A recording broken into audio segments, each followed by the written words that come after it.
ప్రభువైన యేసుక్రీస్తు నామానికి మహిమ కలుగును గాక.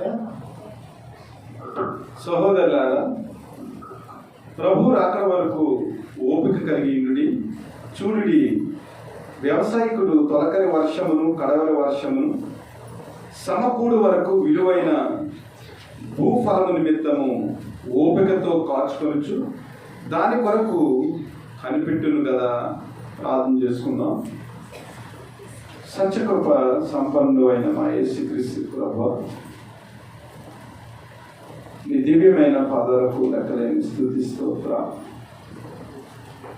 అల్పులము పాపులము నాయన,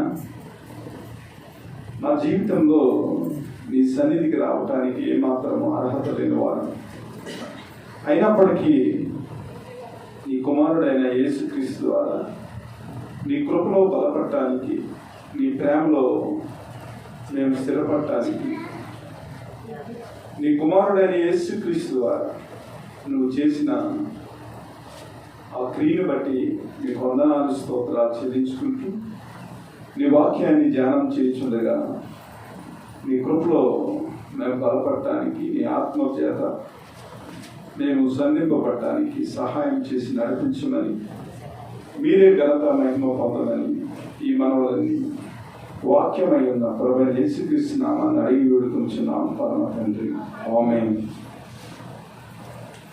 దేవుని నామానికి వందనాలు.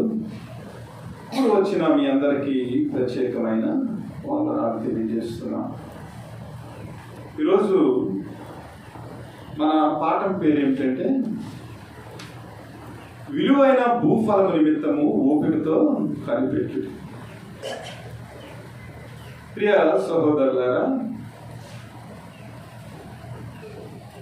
విశ్వాసంలో మనము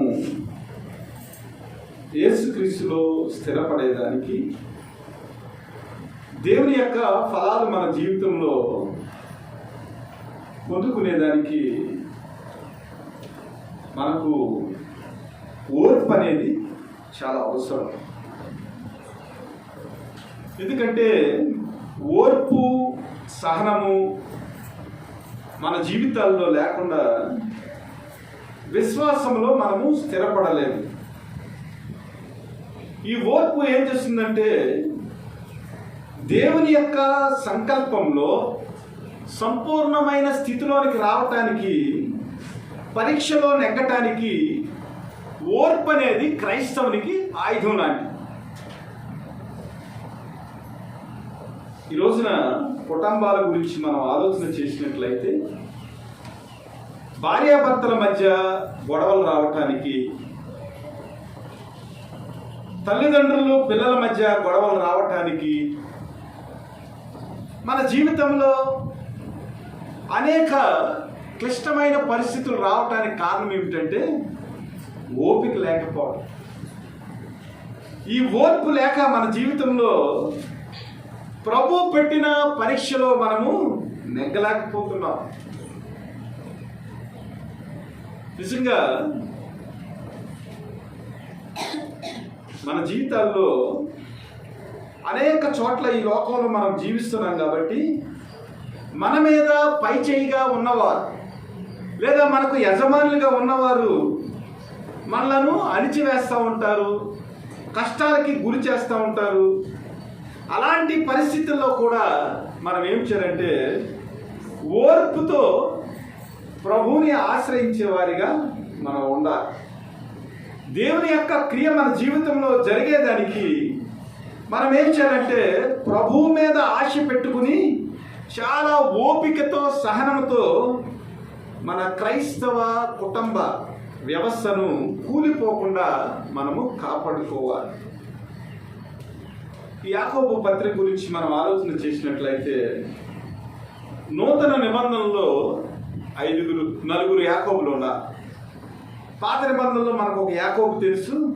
ఈ యాకోబు ద్వారానే ఇశ్రాయేలు అందరూ కూడా ఉనికిలోకి వచ్చారని మనకు తెలుసు. యాకోబు పేరే ఇశ్రాయేల్ అని కూడా మనకి తెలుసు. అయితే ఈ యాకోబు ఎవరంటే ప్రభు అయిన యేసుక్రీస్తు యొక్క సహోదరుడు. ఈ యాకోబు పత్రిక 5 అధ్యాయాలు ఉన్నవి, కానీ ఈ 5 అధ్యాయుల్లో మనము మన క్రైస్తవ జీవితాన్ని అద్దంలో పెట్టుకుని చూసుకున్నట్లుగా యాకోబు పత్రిక ఉంటుంది. నిజంగా యాకోబు పత్రిక విశ్వాసం గురించి మాట్లాడుతుంది, మేలు గురించి మాట్లాడుతుంది, జ్ఞానం గురించి మాట్లాడుతుంది, క్రియల గురించి మాట్లాడుతుంది. ఇవన్నిటి గురించి మాట్లాడుతూ ముఖ్యమైన సందేశముగా, ముఖ్యమైన విషయముగా క్రైస్తవ జీవితానికి కావలసిన ఓర్పు గురించి యాకోబు మాట్లాడుతూ ఉన్నాడు. 1వ అధ్యాయం 2వ వచనంలో మనం చూసినట్లయితే 2వ వచనంలోనే, నా సహోదరులారా, మీ విశ్వాసమునకు కలుగు పరీక్ష ఓర్పును పుట్టించునని ఎరిగి మీరు నానా విధములైన శోధనలో పడినప్పుడు అది మహానందమని ఎంచుకునుడి. మీరు సంపూర్ణును అనునాంగులను ఏ విషయంలోనైనాను కొదువలేని వారిన ఇండునట్లు ఓర్పు తన క్రియను కొనసాగింపనీయుడి అంటారు. అసలు క్రైస్తవులుగా ఈ యాకోబు పత్రిక మొదట్లోనే దేవుని యొక్క ప్రియులైన ప్రజలు 12 గోత్రములు కూడా అన్య దేశాల్లో చెదిరిపోయారు. అన్య దేశాల్లో చెదిరిపోయిన దేవుని బిడ్డలకు వారి యొక్క అనేక పరిస్థితుల్లో, వారి యొక్క కష్టాలలో దేవుడు వారిని ఎలాగ బలపరుస్తాడో, కష్టాల ద్వారా దేవుని యొక్క సంకల్పంలో మనం ఎలాగ సంపూర్ణులుగా కాబడతామో ఆ సంపూర్ణత మన జీవితంలో వచ్చేదానికి, క్రీస్తు యొక్క ప్రణాళిక మన జీవితంలో వచ్చేదానికి మనం ఏం చేయాలంటే విశ్వాసమునకు కలుగు పరీక్ష ఓర్పు పుట్టించునని ఎరిగి. మన జీవితంలో దేవుడు పరీక్ష పెడతా ఉంటాడు. ఆ పరీక్ష పెట్టినప్పుడు ఆ పరీక్షలో నెగ్గాలంటే, దేవుని యొక్క కృప మన జీవితంలో మనం ఎరగాలంటే ఓర్పు ఏం చేస్తుందంటే క్రీస్తు యొక్క ప్రేమలో మనలను నిలబెడుతుంది. కాబట్టి శోధనలు వచ్చినప్పుడు, బాధలు వచ్చినప్పుడు, ఇదిగో చెదిరిపోయిన అన్య జనాంగాల్లో ఉన్న ఓ ఇశ్రాయేలులారా, దేవుని చేత పిలువబడిన వ్యక్తులారా, మీరేం చేయాలంటే మీ జీవితంలో శ్రమలు వచ్చినప్పుడు అది మహానందమని ఎంచుకుని ప్రభు యొక్క కృపలో మీరు కొనసాగండి. అలా కొనసాగినప్పుడు మీరు సంపూర్ణులుగా, ఏ విధమైన లోటు లేని వ్యక్తులుగా ఈ ఓర్పు ఏం చేస్తుందంటే తన క్రియను మన జీవితంలో జరిగిస్తుంది. తద్వారా ప్రభు యొక్క స్థితిలో లేదా దేవుడు మన కొరకు దాచి ఉంచిన ఆ ప్రేమలో మనం కొనసాగేదానికి దేవుని యొక్క కృప మన జీవితంలో ఉంటుందని ఆలోచన చేస్తూ ఉన్నా. ఇంకా మనం ముఖ్యంగా ఆలోచన చేసినట్లయితే ఎందుకు దేవుని యొక్క చిత్తాన్ని మన జీవితంలో నెరవేర్చాలి, ఎందుకు మనం ఓపికగా ఉండాలి, ఎందుకు క్రైస్తవులుగా ఈ లోకానికి మాదిరికరమైన జీవితాన్ని మనం జీవించాలి అని అంటే ఒక 2 ఉదాహరణలు చెప్పాడు. అవేమిటంటే మన జీవితం అంట గడ్డి పువ్వు వలె ఈ లోకంలో ఉందంట. అలాగే 4వ అధ్యాయంలో చూసినట్లయితే మన జీవితం ఎంతలో పుట్టి అంతలో మాయమైపోయే ఆవిరి వంటి జీవితం. గడ్డి పువ్వు వంటి జీవితము, ఆవిరి వంటి జీవితం. కాబట్టి ఈ లోకములో మనము నివసించే నివాసము లేదా ఈ లోకములో మనం జీవించే జీవితము గడ్డి పువ్వు లాంటిది, ఆవిరి వంటిది. కాబట్టి ఈ స్వల్పకాల జీవితంలో మనం ఏం చేయాలంటే శ్రమలను ఓర్చుకుని మనము క్రీస్తు యొక్క సంపూర్ణతలోనికి, క్రీస్తు యొక్క పరిపూర్ణతలోనికి మన జీవితాలను మనము నడిపించుకోవాలని యాకోబు ఏం చేస్తున్నాడంటే క్రైస్తవులమైన మనకు ఓపిక గురించి, సహనం గురించి ఆయన మాట్లాడుతూ ఉన్నాడు.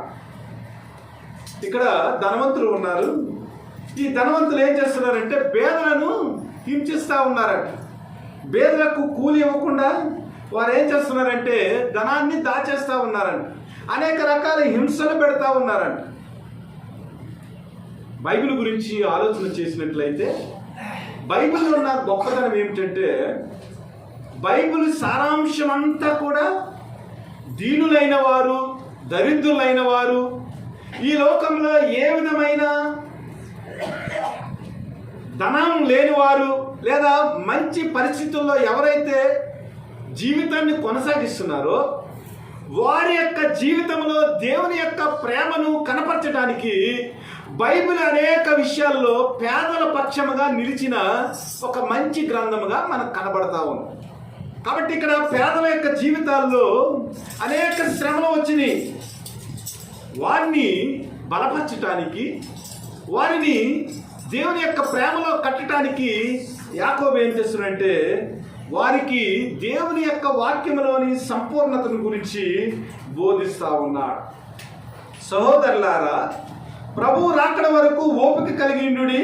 చూడుడి, వ్యవసాయకుడు తొలకరి వర్షమును కడవరి వర్షమును సమకూడు వరకు విలువైన భూఫలము నిమిత్తము ఓపికతో కాచుకొనుచు దాని కొరకు కనిపెట్టును కదా అంటున్నాడు. దేవుని యొక్క రాకడ చాలా సమీపంగా ఉంది. దేవుని యొక్క రాకడ కంటే కూడా మనము ఎప్పుడు చనిపోతామో మనకు తెలియదు. ఎందుకంటే యాకోబు ఏమంటున్నాడంటే మన జీవితము గడ్డి పువ్వు వంటిది అంటున్నాడు. మీ జీవము ఏ పాటిది, మీరు కొంతసేపు కనబడే అంతలో మాయమైపోయే ఆవిరి వంటి వారు కారా.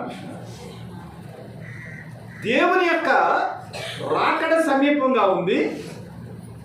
అదే సమయంలో మన జీవితం యొక్క పరిమాణము ఏదైతే ఉందో అది చాలా స్వల్పంగా ఉంది.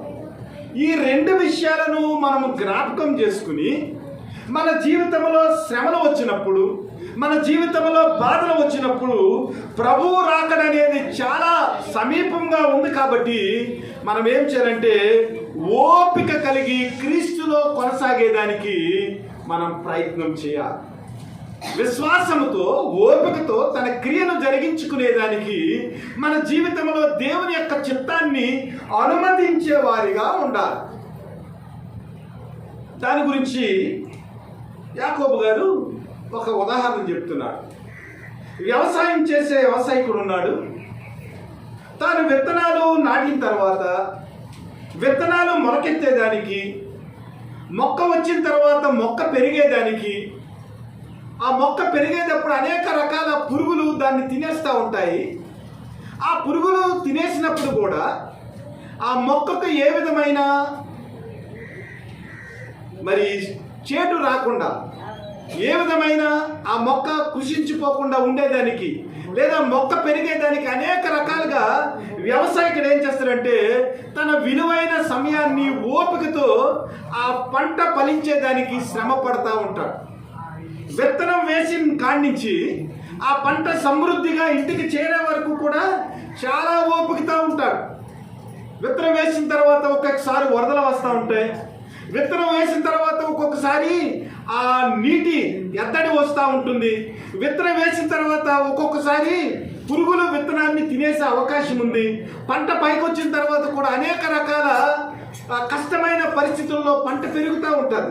అయినప్పటికీ కూడా ఈ పంటను పండించడానికి ఆ వ్యవసాయకుడు, రైతు ఎవరైతే ఉన్నాడో ఆ రైతు ఏం చేస్తాడంటే చాలా ఓపికతో కనిపెట్టుచు అనేక రకాల శ్రమలు అనుభవించి ఆ భూఫలం కొరకు, ఫల సహాయం కొరకు ఎదురు చూస్తూ ఉంటాడు. అలాగే ఆధ్యాత్మికమైన క్రైస్తవ జీవితంలో మనం ఎదుగుతూ ఉన్నప్పుడు మన జీవితంలో అనేక శ్రమలు వస్తూ ఉంటాయి. ఒక్కొక్కసారి క్రైస్తవ విశ్వాసం నుంచి మనం వైదొలిగేదానికి లోకపరమైన పరిస్థితులు వస్తూ ఉంటాయి. అలాగే శరీరానికి సంబంధించిన శోధనలు వస్తూ ఉంటాయి. ఆరోగ్యానికి సంబంధించిన శోధనలు వస్తూ ఉంటాయి. కుటుంబానికి సంబంధించిన శోధనలు వస్తూ ఉంటాయి. భర్త నుంచి శోధనలు వస్తూ ఉంటాయి. పిల్లల నుంచి శోధనలు వస్తూ ఉంటాయి. భార్య నుంచి శోధనలు, అనేక రకాల శోధనలు. అనగా ఆత్మీయ స్థితిలో ఒక ఫలముగా ఎదుగుచున్న మన జీవితంలో మనము ఎదగకుండా కృషించిపోయేదానికి సాతాను అనేక రకములైన పరిస్థితులను మన జీవితంలో కల్పిస్తూ ఉంటాడు. ఈ లోకపరమైన వ్యక్తులు కూడా మనం ఆత్మీయ స్థితిలో ఎదగకుండా ఉండేదానికి అనేక రకాల పరిస్థితులను కల్పిస్తూ ఉంటారు కుటుంబ వ్యవస్థలు. అందువల్ల ఏమవుతుందంటే మనము పరిపూర్ణమైన సిద్ధి పొందకుండా, పరిపూర్ణమైన సంతోషంలోనికి రాకుండా ఈ మూలకాలన్నీ కూడా మన క్రైస్తవ జీవితాన్ని తినివేయటానికి అవి కాచుకుని కూర్చుని ఉంటాయి. అయితే ఒక తెలివైన రైతుగా మనం ఏం చేయాలంటే ప్రతి పరిస్థితుల్లో కూడా మనం ఓపికతో కనిపెట్టి ఫల సహాయం పొందేదానికి ఆత్మీయ జీవితంలో ప్రభు యొక్క సహాయతను మనము కోరుకోవాలి. ప్రభు రాక సమీపించుచున్నది కనుక మీరును ఓపిక కలిగిండుడి, మీ హృదయములను స్థిరపరచుకునుడి. సహోదరులారా, మీరు తీర్పు పొందకుండా నిమిత్తము ఒకరి మీద ఒకడు సనగుకుడి. ఇదిగో న్యాయాధిపతి వాకిట నిలిచి ఉన్నాడు. నా సహోదరులారా, ప్రభువు నామమున బోధించిన ప్రవక్తలను శ్రమానుభవమును ఓపికను మాదిరిగా పెట్టుకుని సహించిన వారిని ధన్యులను కొలుచున్నాము కదా. మీరు యోబు యొక్క సహనము కూర్చి వింటిరి. ఆయన ఎంతో జాలియు కనికరము గలవాడని మీరు తెలుసుకుని ఉన్నారంటున్నాడు. ఇందులో 5 అంశాల గురించి యాకోబు గారు మాట్లాడారు. ఒకటి, ప్రభు యొక్క రాకడ గురించి మాట్లాడుతున్నారు. రెండవది, విలువైన భూఫలం గురించి మాట్లాడుతున్నారు. అలాగే తీర్పు పొందకుండానట్లు మనం ఏం చేయాలో మాట్లాడుతున్నాడు. అలాగే దేవుని యొక్క సంపూర్ణతలో మనం ఎలాగ ఎదగాలో మాట్లాడుతున్నాడు. అదే సంఘటనలో దేవుని యొక్క ప్రేమలో, ఆయన యొక్క జాలిలో మనం ఏమి పొందుకుంటామో దాని గురించి కూడా మాట్లాడుతూ ఉన్నాడు. కాబట్టి ఈ 5 విషయాలలో మనం ఎదిగేదానికి, ప్రభు యొక్క రాకడ గురించి నిరీక్షణతో ఎదురు చూసేదానికి, విలువైన భూఫలము పొందేదానికి, ఈ లోకంలో వ్యక్తుల ద్వారా లేదా దేవుని ద్వారా మనం తీర్పులోనికి వెళ్లకుండా ఉండేదానికి, దేవుని యొక్క సంపూర్ణతలో మనం నిలుచుండేదానికి, అలాగే దేవుడిచ్చే ఆ జీవ కిరీటాన్ని మనం పొందుకునేదానికి, ఈ 5 అంశాలకి కూడా ఆత్మీయ జీవితంలో మనం ఫలించేదానికి ఓపిక అనేది ఒక ఆయుధంగా ఉందని మనము జ్ఞాపకం చేసుకోవాలి. ఎందుకంటే ఈ లోకంలో శ్రమలు వస్తూ ఉంటాయి. ప్రభు యొక్క రాకడ సమీపించింది కాబట్టి, ఇదిగో దేవుడి యొక్క రాకడ సమీపంగా ఉంది, అంతకాలము చాలా సమీపంగా ఉంది. కాబట్టి దేవుడు వచ్చే రాకడలో దేవుని యొక్క సింహాసనం ముందు మనము ఆత్మీయ స్థితిలో నిర్మలమైన వ్యక్తులుగా దేవుని యొక్క ప్రేమలో మనం నిలబడేదానికి మనకు దేవుడు సహాయం చేస్తాడని మనం ఏం చేయాలంటే ఓపిక కలిగి ఉండాలి. మన జీవితంలో మన హృదయాలను స్థిరపరచుకోవాలి. వీటి గురించి ఎక్కువ నేను మాట్లాడతలేదు. ఎందుకంటే హృదయములను స్థిరపరచుకుంటాం, అలాగే దేవుని యొక్క ప్రేమలో మనము ఎలాగ ఎదగాలి అనే దాని గురించి మనము మాట్లాడుకుంటా లేదు. కానీ మన జీవితంలో ఓపిక అనేది లేదా ఓర్పు అనేది, సహనం అనేది ఎలాంటి పరిస్థితుల్లో మనము నడిస్తే దాని యొక్క ఫలాలు పొందుకుంటామో దాని గురించి ఈరోజు మన పాఠం. కాబట్టి మనం ఏం చేయాలంటే ఈ ఓపికతో మనము మన జీవితాన్ని నడిపించుకునేదానికి మన హృదయాలను స్థిరపరచుకోవాలి. ప్రభువైన యేసుక్రీస్తులో మనం స్థిరపరచుకోవాలి. అలాగే దేవుని యొక్క తీర్పు నుంచి మనం తప్పించబడేదానికి మన జీవితంలో శ్రమలు వచ్చినప్పుడు ఇతరులను మనం ఏం చేస్తామంటే తీర్పు తీరుస్తూ ఉంటాం. మన ఓపిక నశించకపోతుంది. ఓపిక నశించకపోవటం వల్ల ఏమవుతుందంటే మనకు వచ్చిన కష్టాన్ని బట్టి ఇతరులను తీర్పు తీరుస్తూ ఉంటాం. ఆ తీర్పు వల్ల మన జీవితంలో ఏమవుతుందంటే దేవుని యొక్క తీర్పులోనికి మనం కూడా వెళ్ళిపోయే పరిస్థితి ఉంది. కాబట్టి మన జీవితంలో శ్రమలు వచ్చినప్పుడు మన హృదయములను స్థిరపరచుకుని ఎవరైనా మనల్ని విమర్శించినప్పుడు, మన జీవితంలో ఏదైనా విషమ పరిస్థితులు వచ్చినప్పుడు మనం ఏం చేయాలంటే ఇతరులను తీర్పు తీర్చకుండా, ఒకరి మీద ఒకరు సరుకోకుండా ఓపికతో మన జీవితాన్ని నడిపించుకోవాలి. దేవుని బిడ్డలారా, నిజంగా ఈ లోక సామెత ఒకటి ఉంటుంది. ఓపికతో మనం ఉంటేనంట ఓరుగల్లు మన సొంతం అవుద్దంట. ఓపికతో మనం ఉంటే ఓరుగల్లు ఏమవుద్దంట మన సొంతం అవుతుంది. ఓరుగల్లు ఏంటంటే కాకతీయుల సామ్రాజ్యం. కాకతీయ సామ్రాజ్యంలో వారు ఓరుగల్లును కట్టారు. ఓరుగల్లును కట్టినప్పుడు కాకతీయులు ఉన్నప్పుడు మన యొక్క దేశం ఎలా ఉండేదంటే చాలా మంచి పరిస్థితుల్లో ఉండేది. కాబట్టి మన జీవితంలో ఓపికతో కనుక మనం క్రైస్తవ జీవితాన్ని నడిపించుకున్నట్లయితే ఓరుగల్లు మన సొంతం అవుతుందండి. అంటే ఒక మంచి సామ్రాజ్యము మన సొంతం అవుతుంది. అది ఈ లోకపరమైన సామెత. కానీ మనము ఓపికతో కనుక క్రైస్తవులుగా మనం జీవించినట్లయితే ఓరుగల్లు కంటే శ్రేష్టమైన పరలోక సామ్రాజ్యము మన జీవితాలకు ప్రభు దయచేస్తాడని మనము ఓపికతో మన హృదయములను స్థిరపరచుకుని ఇతరులను విమర్శించకుండా వారి మీద మనము సణుక్కోకుండా మనం ఏం చేయాలంటే ప్రేమతో దేవుని యొక్క కృపలో మనము ముందుకు వెళ్ళటానికి నేర్చుకోవాలి. ఓపిక గురించి కొన్ని మాటలు చూద్దాం. ఓపికలో ఉన్న శ్రేష్టత ఏమిటో లూకా శుభవార్త 8వ అధ్యాయము 15వ వచనం.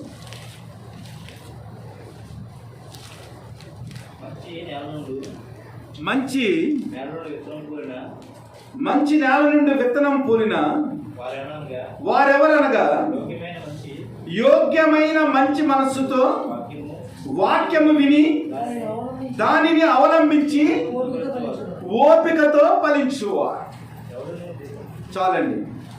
ఈరోజు మన పాఠం ఏమిటంటే విలువైన భూఫలము నిమిత్తము ఓపికతో మనము కనిపెట్టుకోవాలి. ఓపికతో కనిపెట్టుకున్న వారు ఎవరంటే దేవుడు నేలలో పడిన విత్తనాల గురించి ఉపమానం చెప్పాడు. అందులో కొన్ని విత్తనాలు రకరకాల పరిస్థితుల్లో పడ్డాయి. కొన్నేమో మంచి నేలలో పడలేదు, కొన్నేమో కాకులు ఎత్తుకుపోయినాయి, కొన్నేమో లోతుగా పడలేదు. అందువల్ల ఆ విత్తనాలలో దేవుని యొక్క ఫలము రాలేదు. అయితే ఒక విత్తనం ఉంది, ఆ విత్తనం దేవుని యొక్క ఫలాన్ని పొందుకుంది. 30దంతులుగా 60దంతులుగా 100దంతులుగా ఆ విత్తనం ఫలించి దేవునికి మహిమకరమైన విత్తనంగా ఆ విత్తనం ఫలించింది. ఆ విత్తనం ఏమిటంటే మంచి నేల నుండి విత్తనమును పోలిన వారు ఎవరనగా యోగ్యమైన మంచి మనసుతో వాక్యము విని దానిని అవలంబించి ఓపికతో ఫలించువారు. మన జీవితంలో ఓపికతో ఫలించాలంటే మనకు కావలసిన ఎలిమెంట్ ఏమిటంటే వాక్యాన్ని యోగ్యమైన మనసుతో వినాలి. యోగ్యమైన మంచి మనసుతో వాక్యాన్ని విని దానిని అవలంబించాలి. అవలంబించినప్పుడు ఏమవుతుందంటే దేవుని యొక్క ఫలాలు 100 మన జీవితంలో మనం పొందుకునేదానికి అవకాశం ఉంటుంది. మన జీవితాల్లో కొంతమంది ఏం చేస్తారంటే యోగ్యమైన మంచి మనసుతో వింటారండి, విన్న వాక్యాన్ని అవలంబించలేని పరిస్థితుల్లో. అంటే అవలంబించకపోవటానికి ముఖ్యమైన కారణం ఏమిటంటే వారి జీవితాల్లో ఓపిక ఉండదు. ఇదిగో ప్రభు యొక్క రాకడ సమీపించి ఉన్నది, అన్నిటికీ అంతం వస్తుంది కాబట్టి దేవుని యొక్క ప్రేమ మన జీవితంలో వచ్చేదానికి, దేవుని యొక్క కృప మన జీవితంలో 100 మనం పొందుకునేదానికి మనం ఏం చేయాలంటే విన్న వాక్యాన్ని శ్రమలు వచ్చినప్పుడు, బాధలు వచ్చినప్పుడు, కష్టాలు వచ్చినప్పుడు ఒక రైతు ఎలాగైతే భూఫలం నిమిత్తము కాచుకుని కనిపెట్టుకుని ఆ ఫలాన్ని పొందుకునేదానికి ఎంత ఓర్చుకుంటాడో, అలాగే క్రీస్తు యొక్క ఫలము, ఆత్మ ఫలం ఏదైతే ఉందో, క్రీస్తు యొక్క ధన్యత ఏదైతే ఉందో మన జీవితాల్లో దాన్ని పొందుకునేదానికి మనం ఏం చేస్తామంటే వాక్యాన్ని వినేవారిగా ఉంటాం, కానీ దాన్ని అవలంబించేదానికి మన జీవితాల్లో ఓపిక మట్టుకు ఉండదు. ఒకవేళ జ్వరం వచ్చిందనుకోండి, 2 రోజులు చూస్తాం, 3 రోజులు చూస్తాం, మెడిసిన్తో తగ్గపోతే ఏదో గాలి అన్నాడు అనుకోండి, ఈ వాక్యాన్ని పక్కన పెట్టేసి ఆ ఓపిక నశించుకుపోయి దేవుని యొక్క వాక్యంలో ఉన్న ఆ శక్తిని ఆశ్రయించలేని వారమే మనం ఏం చేస్తామంటే దేవుని యొక్క వాక్యాన్ని పక్కన పెట్టేసి మన ఓపిక నశించిపోయి ఫలించలేని హీనమైన స్థితిలోనికి మన ఆధ్యాత్మిక జీవితాన్ని మనము నడిపించుకుంటాం. కాబట్టి క్రైస్తవ జీవితంలో యోగ్యమైన మనసుతో వినటమే కాదు, కానీ ఏదైతే మంచి మనసుతో విన్నావో ఆ విన్న వాక్యము నీ జీవితంలో ఫలించేదానికి, ఫలము వచ్చేదానికి ఓపికనే ఆ ఆయుధాన్ని మన జీవితంలో మనం ఏం చేయాలంటే ప్రతి నిత్యము కూడా దాన్ని మన జీవితంలో పెంపొందించుకునేదానికి వాక్యము చేత బలపడే విధంగా మనం ఉండాలి. నిజంగా మీ కుటుంబ జీవితాల్లో ఐకమత్యం లేకపోవడానికి కారణం ఏమిటండి? మీ కుటుంబ జీవితంలో సంతోషం లేకపోవటానికి కారణం ఏమిటండి? ఓర్పు లేకపోవటం. నాన్నగారు ఏదో అంటారు, కొడుకు ఏం చేస్తారంటే తన చేతిలో ఏది ఉంటే అది నేలకేసి కొట్టేసి బయటికి వెళ్ళిపోతాడు. అత్తగారు ఏదోటి అంటది, వాళ్ళకి ఓర్పు లేక ఓపిక లేక ఇంటి నుంచి బయటికి వెళ్ళిపోతాం. వాళ్ళు ఏదోటి అంటది, అత్తగారికి ఓపిక లేక ఏదో మాట అంటారు. భర్త ఏదోటి అంటాడు, ఓర్చుకోలేని భార్య ఏం చేస్తుందంటే అమ్మగారి ఇంటికి వెళ్ళిపోతాం. ఒక్క క్షణం, ఇదిగో దేవుడు ఓపిక కలిగి ఉండమన్నాడు. విశ్వాసములో ఈ ఓర్పు అనేది తన క్రియను కొనసాగిస్తుంది. దానివల్ల క్రీస్తు యొక్క పరిపూర్ణమైన ధన్యత మన జీవితాల్లో ఉంటుందని మనం ఎరగక ఏం చేస్తామంటే ఓపికతో ఫలించేదానికి మనం ఇష్టపడక మన సొంత నిర్ణయాలు తీసుకుని శోధనలో పడుతూ ఉంటాం. దేవుని బిడ్డలారా, చిన్న మాట కొరకు తండ్రి బిడ్డలు విడిపోయిన సంఘటనలు మనం చూస్తూ ఉన్నాం. చిన్న మాట కొరకు తండ్రి కొడుకులే కాదు కానీ తల్లి కూతురు కూడా విడిపోయిన సందర్భాలు, కుటుంబం నుంచి వేరైపోయిన సందర్భాలు. చిన్న మాట, అందులో ఏమి ఉండదు, కేవలం ఓర్పు లేక కుటుంబాలు నాశనం అయిపోతుంది. కాబట్టి క్రైస్తవ జీవితాన్ని ఫలభరితంగా మనం ఓపికతో ఫలించే స్థితిలోనికి మనం ఏం చేయాలంటే దేవుని యొక్క కృపలో మనం ఎదిగేవారిగా ఓపికను మన జీవితంలో ఒక ఆయుధంగా మనం ఏం చేయాలంటే దాన్ని రోజు రోజుకి మన జీవితంలో ఆ ఆయుధానికి పదును పెట్టే క్రైస్తవులుగా మనం జీవించాలి. రోమపత్రిక 2:7 సత్క్రియను ఓపికగా చేయొచ్చు, మహిమను ఘనతను అక్షయతను వెతుకు వారికి నిత్య జీవము నిచ్చును అంటున్నాడు. ఓపికలో ఎన్ని ఫలాలు ఉన్నాయో జ్ఞాపకం చేసుకోండి. సత్క్రియను ఓపికగా చేయొచ్చు, మహిమను ఘనతను అక్షయతను వెతుకు వారికి ప్రభు ఏం చేస్తాడంట? నిత్య జీవాన్ని ఇస్తాడంట. నిజంగా ఓపికతో కాపురం చేసిన కోడలు అత్తమామల తర్వాత ఎంత ఉన్నతమైన స్థితిలో ఉంటుందో కదా. ఓపికతో తల్లిదండ్రులను సంతోషపెట్టిన బిడ్డలు వారి జీవితాల్లో ఎంత గొప్ప స్థితిలోనికి వెళ్తారో. ఓపిక లేదండి. తండ్రి మాట విని తప్పిపోయిన కుమారుడి కథ అండి. మనం ఓపిక లేని పరిస్థితుల్లో తండ్రి నుంచి విడిపోయాడు. తండ్రి నుంచి విడిపోయిన తప్పిపోయిన కుమారుడు యొక్క జీవితం ఎక్కడికి వెళ్ళిందంటే పందులు తినే పొట్టు దగ్గర వరకు తన జీవితం వెళ్ళిపోయింది. దేవుని బిడ్డలారా, జ్ఞాపకం చేసుకున్నాను. ఓర్పు లేకుండా, సహింపు లేకుండా మీ కుటుంబ జీవితాల్లో మీరు ప్రవర్తించినట్లయితే తప్పిపోయిన కుమారుడిలాగా మన జీవితం ఏమవుతుందంటే పందుల తొట్టు దగ్గరికి వెళ్ళిపోతుంది. అలా కాకుండా ఓపికతో మనం సత్క్రియలు చేస్తూ దేవుని యొక్క మహిమను ఘనతను అక్షయతను వెతికే వాడికి ఓపిక ఉండాలి కదండి. దేవుని యొక్క మహిమను, దేవుని యొక్క ఘనతను, దేవుని యొక్క అక్షయతను మన జీవితంలో పొందుకోవాలంటే మనం ఏం చేయాలి? ఓపికగా ఉండాలి. ఓపికగా ఉన్నవాడికి అంతము వరకు సహించిన వాడు నిత్య జీవము పొందును. దేవుని యొక్క మహిమను ఓపికతో వెతకాలి కదా. దేవుని యొక్క ఘనతను ఓపికతో వెతకాలి కదా. దేవుని యొక్క అక్షయతను మనం ఓపికతో వెతకాలి కదా. ఓపిక లేకపోతే మన జీవితంలో దేవుని యొక్క నిత్య జీవం ఎలా వస్తుంది? ఆలోచన చేయాలి. రోమపత్రిక చాలా విస్తృతంగా మాట్లాడుతుంది. 8వ అధ్యాయము 24-25 చూడండి. ఎలా అనగా మనము నిరీక్షణ కలిగిన వారమై రక్షింపబడితిమి. నిరీక్షింపబడినది కనబడినప్పుడు నిరీక్షణతో పని ఉండదు. తాను చూచుచున్న దాని కొరకు ఎవడు నిరీక్షించును?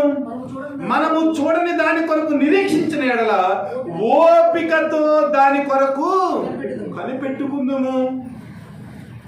రైతు ఎలాగైతే భూఫలము నిమిత్తము ఓపికతో కనిపెట్టుకున్నాడో, క్రీస్తు యొక్క రక్షణ మన జీవితంలో వచ్చేదానికి, క్రీస్తు యొక్క అక్షయతను మనము మన జీవితంలో స్వతంత్రించుకునేదానికి, ఆ నిరీక్షింపబడిన రక్షణ, ఆ నిరీక్షణలో ఉన్న దేవుని యొక్క మహిమ, ఆ నిరీక్షణలో ఉన్న దేవుని యొక్క ఆశీర్వాదము మన జీవితంలో ఉండేదానికి మనం ఏం చేయాలంటే ఓపికతో దాని కొరకు మనము కనిపెట్టాలి.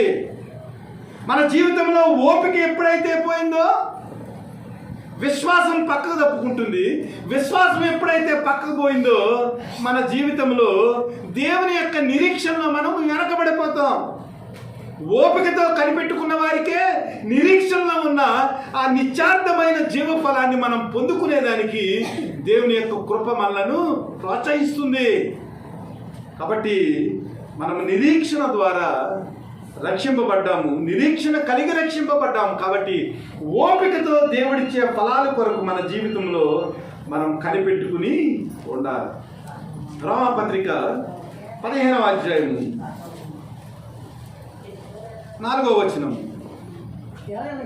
ఏలయనగా ఓర్పు వలనను లేఖనముల వలనను ఆదరణ వలనను మనకు నిరీక్షణ కలుగుటకై పూర్వమందు రాయబడినవన్నీ మనకు బోధ కలుగు నిమిత్తము రాయబడి ఉన్నవి. లేఖనాల్లో ఏదైతే ఆదరణ ఉందో, దేవుని యొక్క ప్రేమ ఏదైతే ఉందో, నిరీక్షణలో దేవుని యొక్క కృప ఏదైతే ఉందో, ఇవన్నిటినీ మనము స్వతంత్రించుకోవాలంటే ఓర్పు వలన మన జీవితాల్లో ప్రతిదీ కూడా చేకూరుతుంది. ఓర్పు లేకపోతే దేవుని లేఖనాల్లో ఉన్న ఆదరణ, దేవుని లేఖనాల్లో ఉన్న నిరీక్షణ, దేవుని సువార్తలో ఉన్న బోధ మన జీవితాలకు అర్థం కాదు. ఎప్పుడైతే ఓర్పు మన జీవితంలో తగ్గిపోయిందో అన్ని విషయాల్లో కూడా మనం ఏమవుతామంటే క్రైస్తవ జీవితంలో అణగారిపోతాం. కాబట్టి క్రైస్తవులుగా మనము ఓర్పు కలిగి క్రీస్తు ఇచ్చే ఆ విలువైన భూఫలం కొరకు మనం ఎదురు చూసేవారిగా, క్రీస్తు ఇచ్చే ఆ ఫలాలను మన జీవితాల్లో పొందుకునేదానికి మనం ఏం చేయాలంటే నిరీక్షణతో ఓపికతో కనిపెట్టే విషయంలో మనము ఎదగాలని దేవుని యొక్క లేఖనాలు మనకు బోధిస్తూ ఉన్నాయి. 2వ కొరింథీ 6వ అధ్యాయం 4వ వచనం నుంచి 6వ వచనం వరకు చదవండి. 2వ కొరింథీ 6వ అధ్యాయము 4-5 వచనాలు, 6 వచనాలు. శ్రమల యందును ఇబ్బందుల యందును ఇరుకుల యందును దెబ్బల యందును చెరసాలలోను అల్లర్లలోను ప్రయాసములలోను జాగారములలోను ఉపవాసములలోను మిగుల ఓర్పు గలవారై పవిత్రతతోను జ్ఞానముతోను దీర్ఘశాంతముతోను దయతోను పరిశుద్ధాత్మ వలనను నిష్కపటమైన ప్రేమతోను సత్యవాక్యము చెప్పుట వలనను దేవుని బలం వలన కుడి ఎడమల నీతి ఆయుధములు కలిగి ఘనత వలనను సుకీర్తి దుష్కీర్తుల వలనను దేవుని పరిచారకులమైంది అన్ని స్థితులలో మమ్మును మేమే మెప్పించుకొనుచున్నామంట. నిజంగా పౌలు జీవితంలో ఉన్న శ్రమలు మన జీవితంలో ఉన్నవా? పౌలు జీవితంలో ఎన్ని ఉన్నాయి చూడండి. శ్రమల యందును ఇబ్బందుల యందును ఇరుకుల యందును దెబ్బల యందును చెరసాలలోను అల్లర్లలోను ప్రయాసంలోను జాగరముల్లోను ఉపవాసంలోను మిగుల ఓర్పు గలవారమే. ఇంకా ఎన్ని ఉన్నాయో. ఎన్ని విషయాల్లో కూడా దేవుని యొక్క నామానికి ఏ విధమైన అపకీర్తి కలగకుండా పౌలు తన జీవితంలో క్రీస్తు కొరకు జీవించిన వ్యక్తిగా మనకు కనబడతా ఉన్నాడు. పౌలు జీవితంలో ఉన్న ఇరుకులు, పౌలు జీవితంలో ఉన్న ఇబ్బందులు, పౌలు జీవితంలో ఉన్న జాగరణలు మన జీవితంలో లేవు. 40 రాత్రులు సముద్రంలో చీకటిలో గడిపాడండి పౌలు. అసలు లైట్ ఏమిటో తెలియలేదు 2-3 రోజులు. అసలు దిక్కుతోచని పరిస్థితుల్లో, ఓడ బద్దలైపోయిన పరిస్థితుల్లో, అసలు సూర్యుడే కనిపించని పరిస్థితుల్లో ఓపికతో దేవుని కొరకు ప్రయాణం చేసి సువార్త ప్రకటించిన ఒక గొప్ప భక్తుడిగా పౌలు యొక్క జీవితం మనకు కనబడుతుంది. 4 సార్లు 39 కొరడా దెబ్బలు తిన్నాడు యేసు ప్రభు వారు. అయితే ఒకసారి ఆయన కొరడా దెబ్బలు తిన్నాడు, శ్రమను అనుభవించాడు. కానీ క్రీస్తుని నమ్మిన వ్యక్తిగా పౌలు గారి జీవితంలో 4 సార్లు ఆయన కొరడా దెబ్బలు తిన్నట్లుగా, జాగారం చేసినట్లుగా, జైలులో నివసించిన వ్యక్తిగా, రోమా సామ్రాజ్యంలో జైలులో తన జీవితాన్ని అంతా గడిపి అనేక మంది వ్యక్తులను బలపరచడానికి, సంఘాలను బలపరచడానికి పత్రికలు రాసిన వ్యక్తిగా పౌలు కనపడతా ఉన్నాడు. పౌలు యొక్క జీవితంలో ఉన్న అనేక రకాల శ్రమలు, అల్లరులు, ఎంత అల్లరులు అంటే దేవుని కొరకు సువార్త ప్రకటించేటప్పుడు అక్కడ ఉన్న గవర్నరు, అక్కడ ఉన్న అనేక మంది వ్యక్తులు, సుంకరులు, పరిచయులు, వీళ్ళందరూ కూడా పౌలు గారి యొక్క వ్యాఖ్యాన్ని బట్టి, సువార్తను బట్టి వాళ్ళు ఏం చేశారంట, పౌలునట 2 ముక్కలుగా చీల్చేస్తారని భయపడి గవర్నర్ ఏం చేశాడంటే సైనికులు కబురంపి మరలా చెరసాల్లో ఇచ్చాడంట. క్రైస్తవ జీవితంలో మనకి ఇలాంటి శ్రమలు ఉన్నాయా? చెరసాలలో బంధింపబడిన స్థితి మనకుందా? 39 కొరడాలు దెబ్బలు తిన్న స్థితి మనకుందా? అలాంటి స్థితి ఏమీ లేకపోయినప్పటికీ మన తోటి విశ్వాసి చిన్న మాట అంటే మనం పడం, మన కన్న తల్లిదండ్రులు చిన్న మాట అంటే పడం, మనం పోషించే భర్త చిన్న మాట అంటే మనం పడం. పోషించేవాడే కదా, కన్నవాడే కదా, మనకు విద్యాబుద్ధులు చెప్పించిన వారే కదా తల్లిదండ్రులు. చిన్న మాట ఎందుకు ఓర్చుకోము? దేవుని బిడ్డలారా, పౌలైతే అన్ని పరిస్థితుల్లో ఓపిక గలవాడే, పవిత్రతతోనూ, జ్ఞానముతోనూ, దీర్ఘ శాంతముతోనూ, దయతోనూ, పరిశుద్ధాత్మ వలనను, నిష్కపటమైన ప్రేమతోను, సత్యవాక్యము చెప్పటం వలనను, దేవుని బలవలను, కుడి ఎడమల నీతి ఆయుధములు కలిగి ఘనతల వలనను, సుకీర్తి దుష్కీర్తుల వలనను దేవుని పరిచయకులైండి అన్ని స్థితులలో మమ్ముని మేమే మెప్పించుకున్నాం. చూడండి, మన జీవితంలో శ్రమలు వచ్చినప్పుడు మన పవిత్రమైన జీవితం అంతా వెనక్కి వెళ్ళిపోతుంది.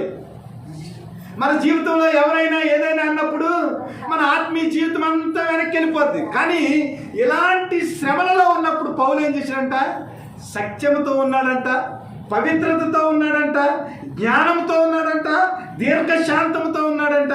అన్నిటికీ మించి కుడి ఎడమల నీతి ఆయుధములు కలిగి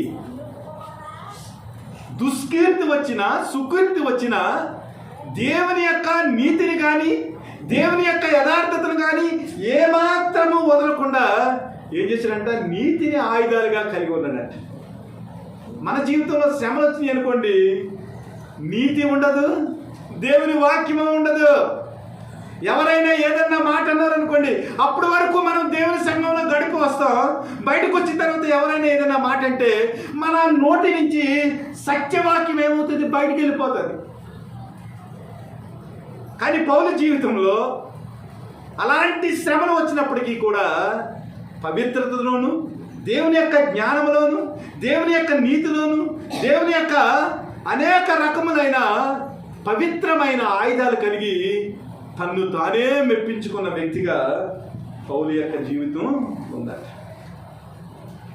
మన జీవితంలో ఇలాంటి విషయాల్లో ఓర్పును మనం ఎలాగా ప్రదర్శించగలుగుతున్నాం?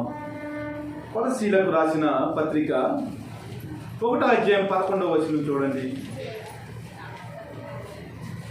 కలిసి ఉంటుంది, 9 నుంచి కలిసి ఉంటుంది.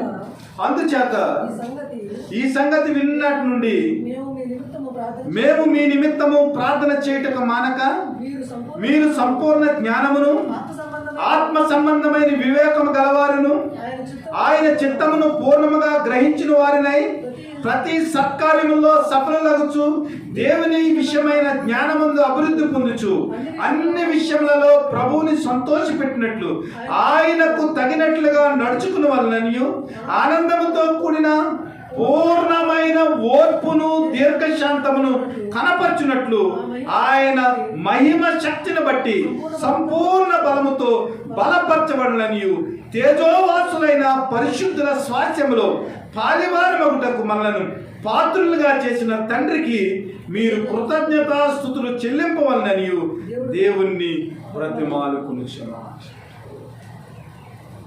దేవుని బిడ్డలారా,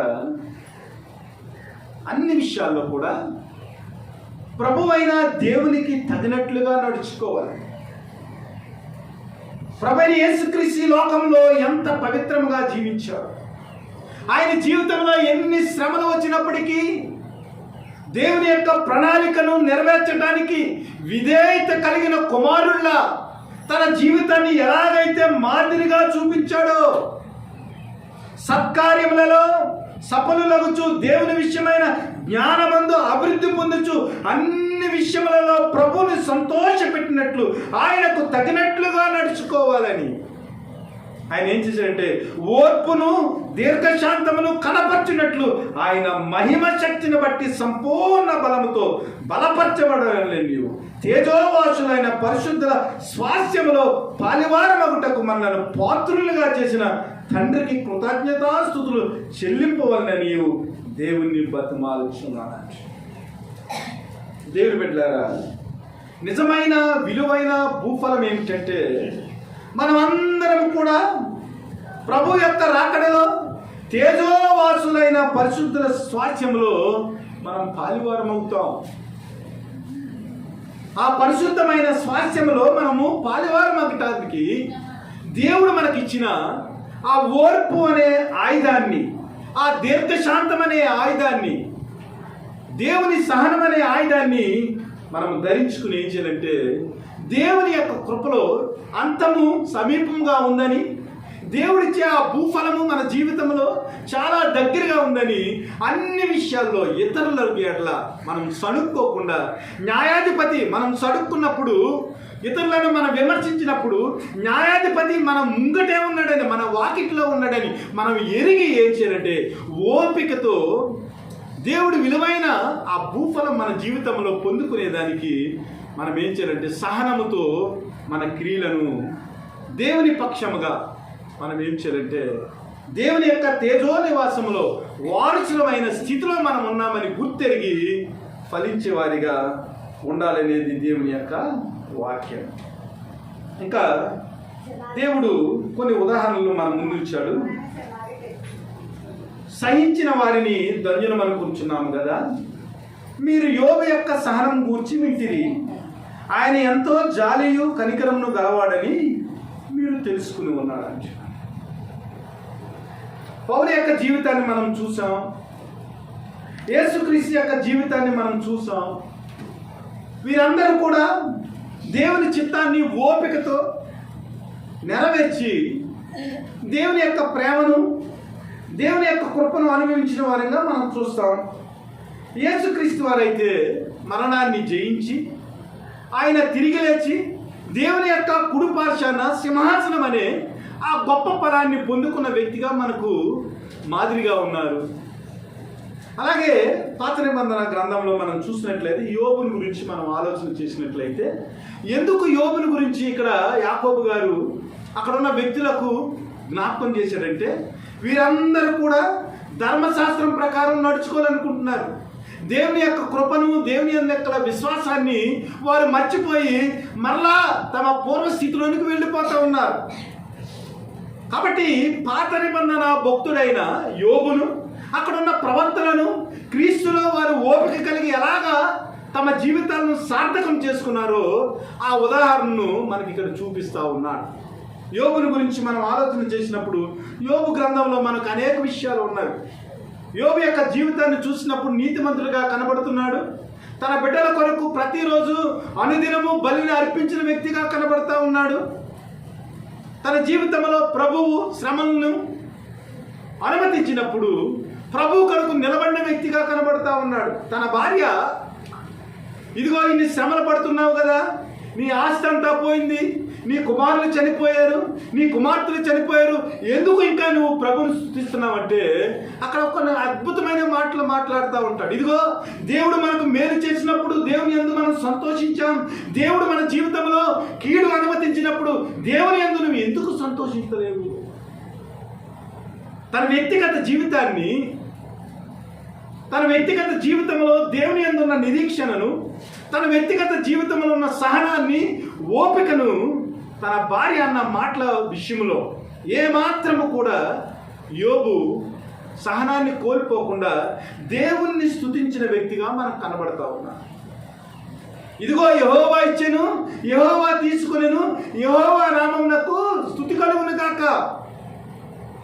ఇలాంటి మాటలు మన జీవితంలో మనము చెప్పగలమా? యోబు జీవితం నుంచి మనం ఏం నేర్చుకుంటున్నాం? యోబుకున్న ఆస్తి అంతా పోయిందండి. అలాంటి పరిస్థితుల్లో కూడా యోబు జీవితంలో ఎంత ఓర్పును కనపరిచాడో యోబు జీవితంలో కొన్ని మాటలు మనం ధ్యానం చేద్దాం. 11వ అధ్యాయము యోబు గ్రంథము 11వ అధ్యాయము 15-16 వచనాలు ఒకసారి చూడండి. ఇదిగో ఇదిగో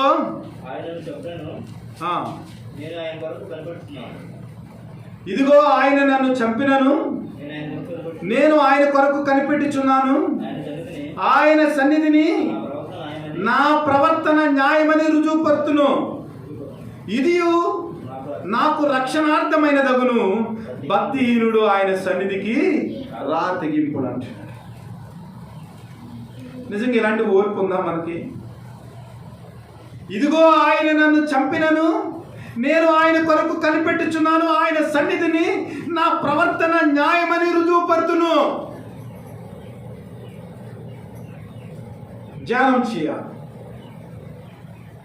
మన జీవితంలో ఆరోగ్యం పోయింది, మన జీవితంలో ఆస్తి పోయింది, మన శరీరం అంతా కుళ్ళిపోయింది.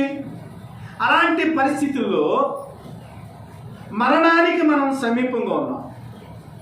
మరణానికి సమీపంగా ఉన్న పరిస్థితుల్లో ఆయన కొరకు కనిపెట్టే ఓపిక మన జీవితాల్లో క్రైస్తవులుగా ఉన్నదా?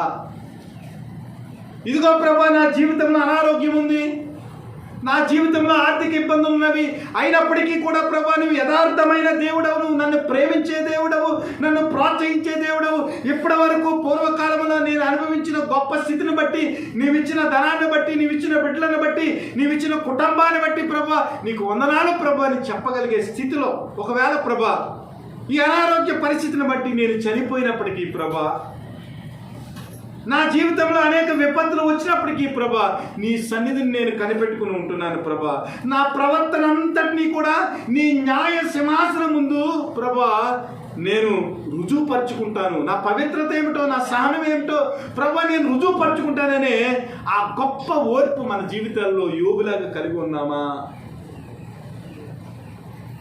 పైకి మాటలు చెప్తామండి, కానీ దేవుని యొక్క కృప మన జీవితం నుంచి బయటకు వెళ్ళిపోయింది అనుకోండి, మన మాటలు మారిపోతాయి. నేను చనిపోయినను నా ప్రవర్తన దేవుని యొక్క సన్నిధిలో నేను రుజువుపరుచుకుంటాననే ఆ గొప్ప నిరీక్షణ మన జీవితంలో ఉందా? యోబు గ్రంథం 23వ అధ్యాయము 10వ వచనం. నేను నడుచు మార్గము ఆయనకు తెలియను, ఆయన నన్ను శోధించిన తర్వాత నేను సువర్ణం వలె కనబడుదును. శ్రమల్లో విశ్వాసంతో ఓపికతో మనం ఉన్నామనుకోండి, ఈ మాటలు వస్తాయి. యెహోవా ఇచ్చెను, యెహోవా తీసుకొనెను, ఒక గొప్ప మాట. అలాగే మన జీవితంలో శ్రమలు వచ్చినప్పుడు సంతోషించాలి. అలాగే దేవుడిచ్చిన మంచి అవకాశాలప్పుడు కూడా మనం సంతోషించాలి. అలాగే శ్రమలు వచ్చినప్పుడు దేవుణ్ణి మనం ఏమాత్రం కూడా విడిచి వెళ్ళిపోకూడదు. ఇంకొక మంచి మాట ఏమంటాడంటే, ఆయన నన్ను శోధించిన తర్వాత నేను సువర్ణం వలె కనబడదు. ఈ ఓపిక మనకుందా? బంగారం కొలుములో పెట్టి కాల్చేసేటప్పుడు నల్లగా అయిపోతుందండి, చాలా నల్లగా అయిపోతుంది. ఆ బంగారం మంచి ఆభరణంగా వచ్చేదానికి ఆ కంసాలి ఏం చేస్తాడంటే సుత్తుతో కొడతా ఉంటాడు. ఎన్ని దెబ్బలు కొడతాడో తనకు కావలసిన ఆ షేప్ వచ్చే వరకు, కావలసిన ఆ రూపం వచ్చే వరకు, కావలసిన ఆ మెరుపు వచ్చే వరకు, అది దగదగా మెరిచేదానికి ఎన్ని సుత్తి దెబ్బలు ఎంతసేపు కొలిమిలో కాలుతుందో. ఆ కొలిమిలో కాలిన తర్వాత ఆ సువర్ణంలో ఉన్న మస్టంతా కూడా బయటికి పోయి అది శుద్ధమైన సువర్ణంగా అది మార్చబడతారు. మన జీవితంలో కూడా, మన కుటుంబ జీవితంలో, మన పిల్లలను పెంచే పరిస్థితుల్లో, అనేక విషయాల్లో, ఈ లోకంలో ఉన్న అనేక విషయాల్లో మనం ఓర్పుతో దేవుడిచ్చే ఆ పరీక్షలో మనం ఉన్నట్లయితే మన జీవితం ఏమవుతుందంటే ఆయన శోధించిన తర్వాత నేను సువర్ణం వలె కనబడుతుంది. మరి శోధన నుంచి మనం తప్పించుకుంటే,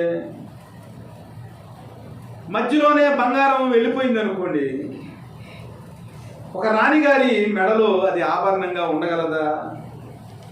ప్రభువైన యేసుక్రీస్తు రాజుగా వచ్చినప్పుడు ఆ రాజు యొక్క మెడలో ఆభరణం వలె, శుద్ధమైన సువర్ణం వలె మన జీవితాలు కనపడతాయా? ఆలోచన చేయాలి.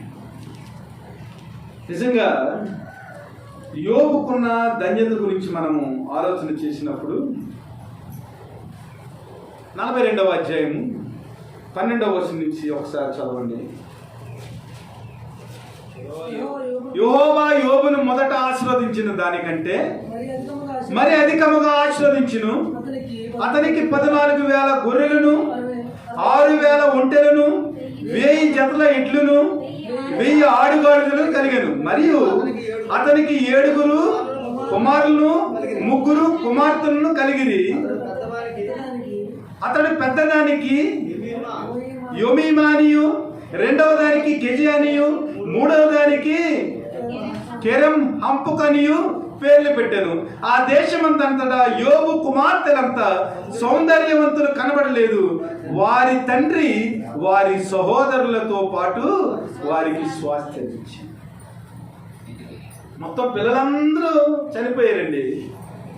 చనిపోయిన తర్వాత యోబు పరీక్షలో నెగ్గాడు కాబట్టి మొదటి దానికంటే కూడా ఇంకా విలువైన ఆశీర్వాదాన్ని దేవుడు అధికంగా ఇచ్చి యోబును ఘనపరిచినట్లుగా మనం చూస్తూ ఉంటాం. తన యొక్క సహోదరులందరిలో కూడా గొప్పవాడయ్యాడంట. ఎలాంటి బిడ్డలు కలిగారంటే యోబుకి ఆ దేశంలో యోబు కుమార్తెలంతా అందగత్తులు ఎవరు లేరు.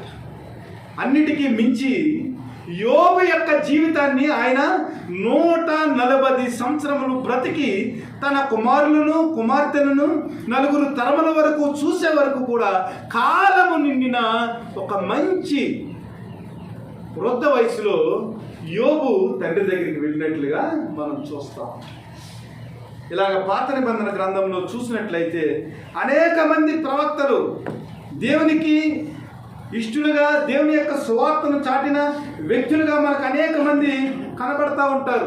ఇర్మియా జీవితాన్ని గురించి మనం ఆలోచన చేసినట్లయితే ఇర్మియా ఎంత గొప్ప సువార్త చేశాడో, అక్కడ ప్రజలకు దేవుని యొక్క వాక్యాన్ని బోధించినప్పుడు అనేక విషయాల్లో ఇర్మియాను చాలా విధాలుగా అనేక బాధలు పెట్టినట్లుగా మనం చూస్తూ ఉంటాం. దేవుని యొక్క వాక్యాన్ని రాజు దగ్గరికి వెళ్ళి ఇర్మియా ప్రకటించాడంట. ఇర్మియా ప్రకటించేటప్పటికి వాళ్ళు ఏం చేశారంటే ఆ నీరు లేని గోతులకు దింపేసి భోజనం లేకుండా ఇర్మియాని బంధించేసారంట.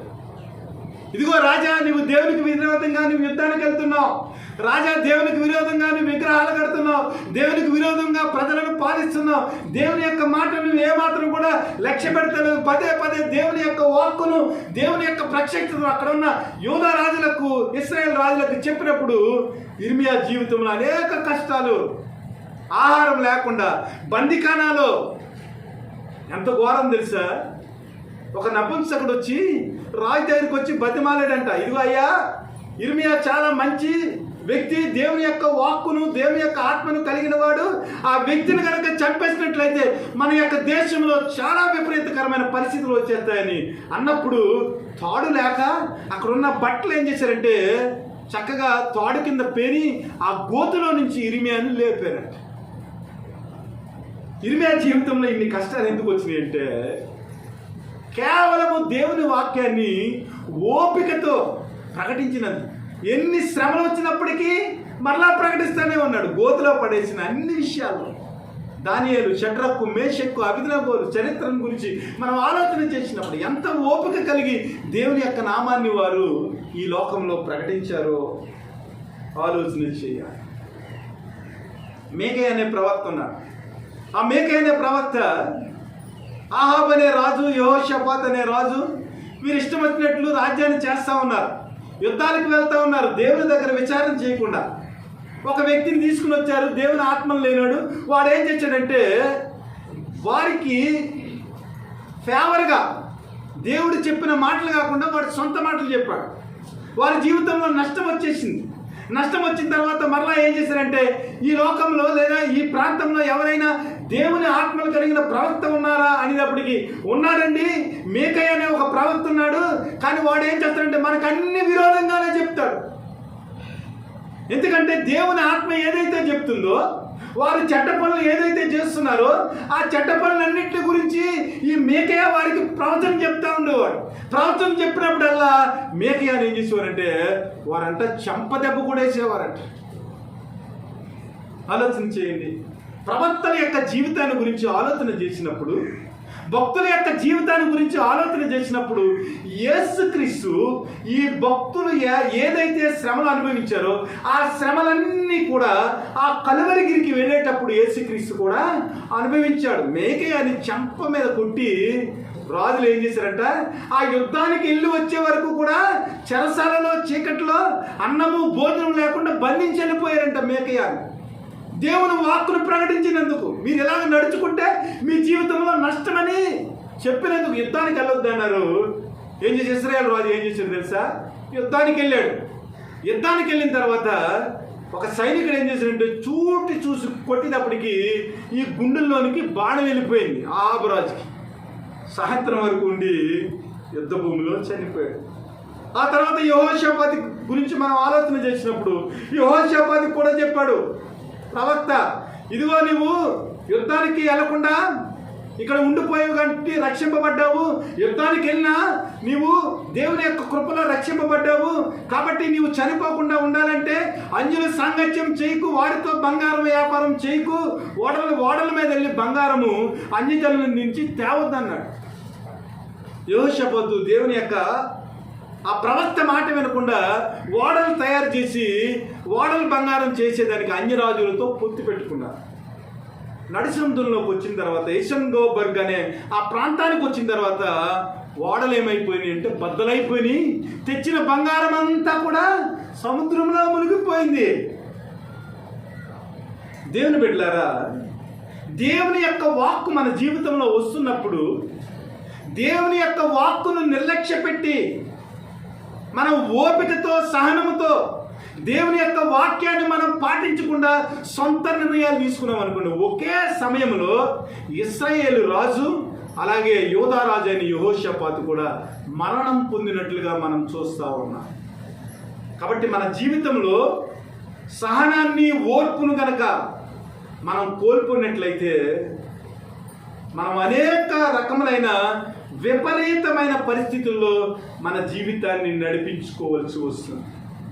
భర్త ఏదో ఒక మాట అన్నాడు కదని కాపరు ముదిరేసిపోతే ఆ వ్యక్తి జీవితము మరి అనకూడదు కానీ కుక్కలు చింపిన విశ్రాకులాగా అయిపోతుంది.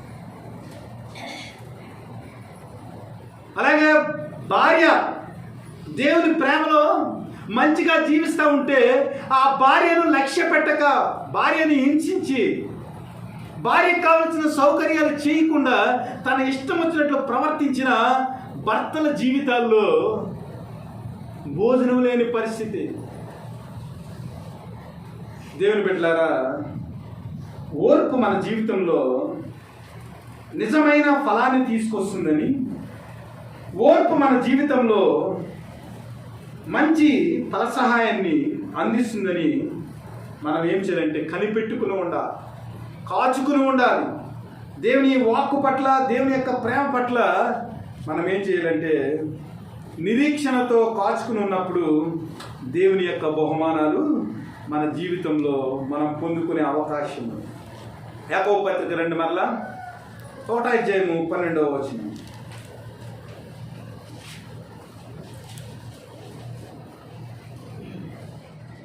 శోధన సహించువాడు ధన్యుడు, అతడు శోధనకు నిలిచిన వాడై ప్రభు తన్ను ప్రేమించిన వారికి వాగ్దానము చేసిన జీవ కిరీటము పొందును. ఇంతకన్నా ఏం కావాలి? ఈ జీవ కిరీటం మన జీవితాల్లో రావాలంటే, దేవుని యొక్క వాగ్దానం మన జీవితంలో రావాలంటే శోధన సహించాలి, శోధనను మనం ఓర్చుకోవాలి. శోధనకు నిలిచిన వాడై ప్రభువు తన్ను ప్రేమించు వారికి వాగ్దానము చేసిన జీవ కిరీటము పొందును. నిజమైన భూఫలం ఏమిటంటే, ఈ లోకంలో నిజంగా దేవుని యొక్క వాక్యానికి మనం కట్టుబడి ఉన్నప్పుడు ఈ లోకపరమైన భూఫలాలన్నీ పొందుకుంటాం. ఈ లోకంలో దేవుడు దాచి ఉంచిన సిద్ధపరిచిన ప్రతి భూఫలాన్ని మనం పొందుకుంటాం. ఆరోగ్య విషయంలో, అలాగే మన పిల్లల విషయంలో, మన కుటుంబ విషయంలో దేవుడిచ్చిన ప్రతి ఆశీర్వాదాన్ని మనం పొందుకుంటాం. అలాంటి పాత నిబంధన కాలంలో నిజమైన ఆశీర్వాదం ఏమిటంటే భూఫలమే. ఈ రోజున ఫలాలు ఎక్కువైపోయినాయి. ఆ రోజున పాత నిబంధనలో భూఫలాలు ఏమిటండి?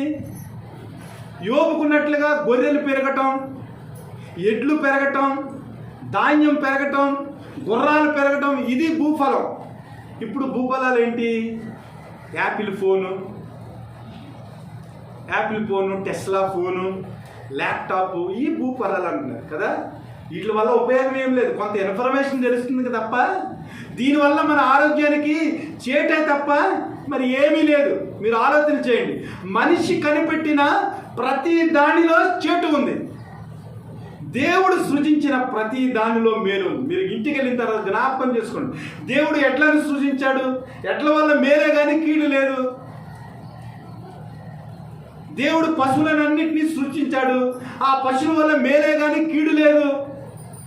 దేవుడు సూర్యచంద్రులను సృష్టించాడు, దానివల్ల మేలే కానీ కీడు లేదు. ప్రతి దాని వల్ల, దేవుడు సృజించిన ప్రతి దాని వల్ల కూడా మేలు ఉంది. మనిషి సృజించిన ప్రతి దానిలో మేలుతో పాటు కీడు ఉంది. నువ్వు సెల్ గురించి ఆలోచన చేయి, ల్యాప్టాప్ గురించి ఆలోచన చేయి, ర్యాకెట్ గురించి ఆలోచన చేయి, సౌండ్ బాక్స్ గురించి ఆలోచన చేయి, యాంప్లిఫైర్ గురించి ఆలోచన, ప్రతి దాంట్లో కీడు ఉంది. ఎక్కువ కరెంట్ వాడామనుకోండి శరీరంలో క్యాన్సర్ వస్తుంది. నీకు తెలియకుండా కరెంటు ముట్టుకున్నావు అనుకోండి ప్రాణాపాయం వస్తుంది. ఎక్కువసేపు చల్ల చూసామనుకోండి మన జీవితంలో కళ్ళు పోయే అవకాశం ఉంది. దేవుని బిడ్డలారా, దేవుడిచ్చే భూఫలాలన్నీ కూడా చాలా మంచివి. మానవులు తయారు చేసే ఫలాలన్నీ కూడా మంచితో పాటు దానిలో చెడ్డ కూడా దాగి ఉన్నదనే విషయాన్ని మీరు గమనించండి. అందుకనే విలువైన భూఫలము నిమిత్తము మీరు ఏం చేయాలంట? ఓపికతో కాచుకొనుచు కనిపెట్టుకొనుచు దాన్ని మీరు పొందాలంటున్నారు. నిజమైన ఫలం ఏమిటంటే మన జీవితాల్లో మొట్టమొదటిగా జీవ కిరీటము, ఇంకొక భూఫలము యెషయా గ్రంథము 26వ అధ్యాయం 19వ వచనం ఒకసారి చూడండి. యెషయా గ్రంథము 26వ అధ్యాయము, మృతులైన మీ వారు బ్రతుకుదురు, నా వారి శవములు సజీవములగును, మట్టిలో పడి ఉన్న వారులారా మేల్కొని ఉచ్చరించుడి, నీ మంచు ప్రకాశమానమైన మంచు భూమి తనలోని ప్రేతలను సజీవులుగా లేపు. నిజమైన భూఫలం ఇదన్నమాట. మనం చనిపోయిన తర్వాత ఒక విత్తనం ఎలాగైతే భూమిలో పాతి పెట్టబడుతుందో అలాగే చనిపోయిన మనము భూమిలో పాతి పెట్టబడతాము. ఎవరైతే క్రీస్తు యొక్క వాక్యాన్ని ఓపికతో విని మంచి మనసుతో, యోగ్యమైన మనసుతో దాన్ని అవలంబించి ఎవరైతే నూరంతలుగా ఫలిస్తారో వారు భూమిలో పాతి పెట్టబడిన తరువాత దేవుడు వచ్చే రాకడలో మృతులైన నీ వారు బ్రతుకురు, నా వారి శవములు సజీవములవును, మట్టిలో పడి ఉన్న వారులారా మేల్కొని ఉచ్చరించుడి, నీ మంచు ప్రకాశమానమైన మంచు భూమి తనలోని ప్రేతలను సజీవులుగా చేయి. నిజమైన భూఫలం ఇది. మనం చనిపోయిన తర్వాత ప్రభువైన యేసుక్రీస్తులో ఈ లోకములో ఓపికతో కనిపెట్టి అంతము వరకు దేవుడిచ్చే ఆ రక్షణలో మనం కొనసాగినట్లయితే, ఆ పరిశుద్ధతలో మనం కొనసాగినట్లయితే, కుడి ఎడమలు నీతి కలిగి పౌలు వలె మనం నడుచుకున్నట్లయితే, శ్రమల్లో బాధల్లో యోబులాగా మనం మాట్లాడినట్లయితే మనం ఏమవుతామంటే ప్రభువైన యేసుక్రీస్తు బోరతోనూ ఆయన దూతలతోనూ వచ్చినప్పుడు ఏమవుతుందంటే భూమి తనలోని ప్రేతలను సజీవులుగా లేపుతుంది. నిజమైన భూఫలవది. యేసుక్రీస్తు రాకడలో ఫలించే వ్యక్తులుగా మనం ఉంటాం. ఎప్పుడంటే మన ఓపికతో ఆయన కొరకు మనం ఫలించే వారిగా ఉన్నప్పుడు, కాచుకుని ఉన్నప్పుడు. 49వ కీర్తన చూడండి, 15వ వచనం ఒకసారి చూడండి.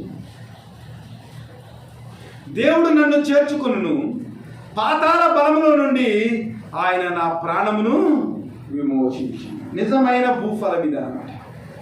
మనం చనిపోయినప్పుడు దేవుడు మనల్ని చేర్చుకుంటాడు. చేర్చుకుని ఏం చేస్తాడంటే పాతాళ బలములో నుండి ఆయన నా ప్రాణమును విమోచించును. పాతాళము చాలా కఠినమైనది. ఆ పాతాళ బలములో నుంచి మనము తప్పించుకోవాలంటే క్రీస్తులో ఓపికగా ఈ లోకంలో ఫలించే వారిగా ఉండాలి. ఫలించే జీవితాన్ని మనం కలిగి ఉంటే ఆ పాతాళ బలములో నుంచి ఆయన ఏం చేస్తాడంట మన ప్రాణమును విమోచిస్తాడు. ఇంకా మనం చూసినట్లయితే మత్తయి శుభవార్త 5వ అధ్యాయము 11వ వచనం. మత్తయి శుభవార్త 5వ అధ్యాయం 11వ వచనం. నా నిమిత్తము జనులు మిమ్మల్ని హింసించి నిందించి మీ మీద అబద్ధముగా చెడ్డమోట్లల్లా పలుకున్నప్పుడు మీరు ధన్యులు, సంతోషించి ఆనందించుడి, పరలోకమందు మీ ఫలము అధికమగును. ఎలాగున వారు మీకు పూర్వమందున్న ప్రవక్తలను హింసించిరి. నిజమైన ఫలము భూఫలం ఏమిటంటే మనం చనిపోయిన తర్వాత పాతాళ లోకముల యొక్క బలములో నుంచి ప్రభువు యొక్క బలము చేత విమోచించబడతాము. అలాగే చనిపోయిన మనము, పాతి పెట్టబడిన మనము ప్రభువైన యేసుక్రీస్తు యొక్క రాకడలో సజీవమైన వ్యక్తులుగా లేపబడతాము. ఇంకొక ఫలం ఉంది, ఇది పరలోకానికి సంబంధించిన ఫలం. అదేమిటంటే నా నిమిత్తము జనులు మిమ్మలను నిందించి హింసించి మీ మీద అబద్ధముగా చెడ్డ మాటలల్లా పలికినప్పుడు మీరు ధన్యులు, సంతోషించి ఆనందించుడి, పరలోకమందు మీ ఫలము అధికమగును. ఎలాగున వారు మీకు పూర్వమందున్న ప్రవక్తలను హింసించారు. ఈ లోకంలో మనం ఓపికతో క్రీస్తు కొరకు ఫలించే వారిగా ఉన్నప్పుడు, ఒకవేళ ఏమైనా మన మీద ఎవరైనా బురద చల్లినప్పటికీ కూడా ఆ బురద చల్లినప్పుడు మనం ఫ్రస్ట్రేట్ అవ్వకోకుండా, వారి మీద సనుక్కోకుండా దేవుని చేతికి వారిని అప్పచెప్పి మనము ఆ నిందను భరించినప్పుడు, ఎవరైనా మనల్ని హింసించినప్పుడు మనము చాలా నిశ్శబ్దముగా మౌనంగా దేవునికి వారిని అప్పచెప్పినప్పుడు ఏమవుతుందంటే భూపరమైన ఫలముతో పాటు పరలోకమందు మన ఫలం ఏమవుతుందంట అధికమవుతుంది. ఇలాగ పూర్వమందు ఉన్న ప్రవక్తలందరూ కూడా తమ జీవితాలను నడిపించుకున్నట్లుగా మనం చూస్తూ ఉన్నాం. కాబట్టి దేవుని బిడ్డలారా, ఓపికను గురించి మనం ఆలోచన చేసాం. ఓపికతో నివసించిన వ్యక్తుల గురించి మనం ఆలోచన చేసాం. ఓపికతో మనం నివసిస్తే దేవుడు ఎలాంటి ఫలాలు మనకిస్తాడో మనం ఆలోచన చేసాం. ఆఖరిగా మనం ఆలోచన చేయవలసింది ఏంటంటే, మరి ఈ ఓపికతో మనం ఉండేదానికి, దేవుని కృపలో మనం బలపడేదానికి దేవుడు ఏదైనా మనకు సహాయం చేస్తాడా? తెస్సలోనికీయులకు రాసిన 2వ పత్రిక 3వ అధ్యాయం 5వ వచనం.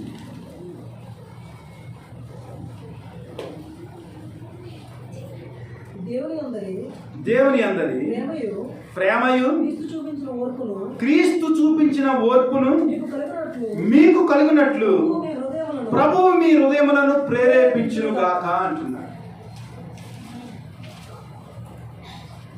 దేవుని అందరి ప్రేమయు క్రీస్తు చూపించిన ఓర్పును అండర్లైన్ చేసుకో. దేవుని యొక్క ప్రేమ ఏదైతే ఉందో, అలాగే క్రీస్తు చూపించిన ఓర్పు ఏదైతే ఉందో, మీకు కలిగినట్లు ప్రభువు మీ హృదయములను ప్రేరేపించునుగాక. మన జీవితంలో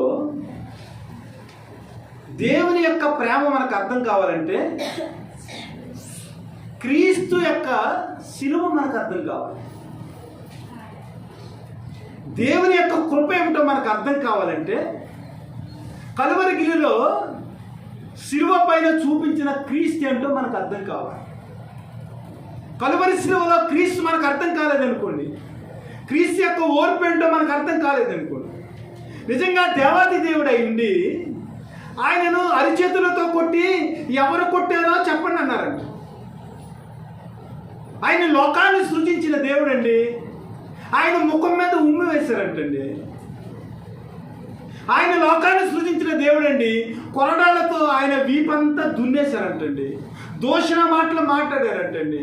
ఇదిగో నువ్వు దేవుడు అయితే అనేక మందిని నీవు రక్షించావు కదా, అనేక మందిని నువ్వు స్వస్థపరిచావు కదా, కలవరిగిరిలో ఉండి నువ్వు ఎందుకు ఇలాగ వేలాడుతున్నావు? నిన్ను నువ్వు రక్షించుకుని మమ్మల్ని కూడా నువ్వు రక్షించవచ్చు కదా.